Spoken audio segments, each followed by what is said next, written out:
আসসালামু আলাইকুম রহমতুল্লাহি বারাকাতু। আজ আমরা একটা শব্দের একটা হাদিস সকলেই জানব। আর এই ছোট্ট হাদিস কাল কিয়ামতের মাঠে কি অবস্থায় রূপ নেবে বান্দার। তো আমরা আসি হাদিসের দিকে। ইবনু উমার রাদিয়াল্লাহু আনহু থেকে বর্ণিত, তিনি বলেন, রাসূল সাল্লাল্লাহু আলাইহি সাল্লাম বলেছেন, জুলুম কিয়ামতের দিন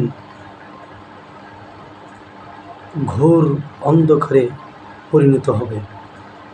অবশ্যই জুলুম কিয়ামতের দিবসে ঘোর অন্ধকারে পরিণত হবে। হাদিসটি সহিহ মুসলিম, হাদিস নম্বর 6471। অবশ্যই আমরা এই জুলুম, এই অত্যাচার থেকে আমরা বেঁচে থাকবো। মহান রব্বুল আলামিন আমাদেরকে তৌফিক দান করুন। আসসালামু আলাইকুম ওয়া রাহমাতুল্লাহি ওয়া বারাকাতুহু।